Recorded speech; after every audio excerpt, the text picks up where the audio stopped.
விபத்துக்குள்ளானவருக்கு ஏதாவது இழப்பு ஏற்பட்டால், ஆயுள்ல இழப்பு ஏற்பட்டால், அவருடைய மனைவிக்கு, அவருடைய வாரிசுக்கு, ஒரு மனைவிக்கு 5 லட்சம் ரூபா இன்சூரன்ஸ் கம்பெனி கேஷா அவங்க அக்கௌண்ட்டுக்கு டிரான்ஸ்ஃபர் பண்ணிடுறோம் சார். ஆக 2 லட்சம் பிளஸ் 3 லட்சம் பிளஸ் 5 லட்சம் 10 லட்சம் ரூபா வேல்யூ சார் இந்த இன்சூரன்ஸ். ஸோ இது அதிமுக தொண்டர்களுக்கு எடப்பாடியாரால் ஒரு பாதுகாப்பு கிடைக்கணும் அப்படிங்கிறதுக்கு இந்த இயக்கத்தின் கொள்கையை பரப்புறதுல எனக்கும் ஒரு சின்ன பொறுப்பு கொடுத்துருக்காங்க.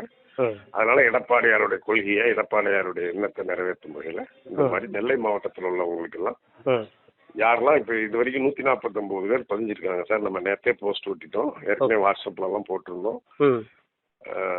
அதனால இது வரைக்கும் 149 பேர் ஆவணங்கள் கொடுத்திருக்காங்க சார். அந்த ஆவணங்கள் அடிப்படையில அவங்களுக்கு தேவையான ஆவணங்களுக்கு பெற்றிருக்கோம். 149 பேர் ஆவணங்கள் முழுமையா கொடுத்துட்டாங்க. இவங்களுக்கெல்லாம் நம்ம ஒரே நேரத்துல படிப்படியா இன்சூரன்ஸ் போட்டு எம்ஜிஆர் பிறந்த நாள் வரும்போது ஒரு பேட்ச், அம்மா பிறந்த நாள் வரும்போது ஒரு பேட்ச், இப்படி பேட்சா கொடுக்கலாம்னு சொல்லி திட்டம் போட்டுருக்கோம் சார். ஆனா அவங்க கொடுத்தது ஓகே ஆன உடனே நாங்க பாலிசியை போட்டு வச்சிருவோம் சார்.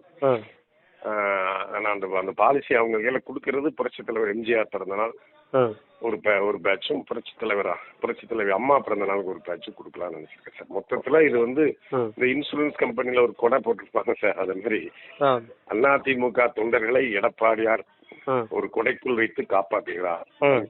கண்ணை இமை காப்பது போல எடப்பாடியார் காப்பாற்றுகிறார்.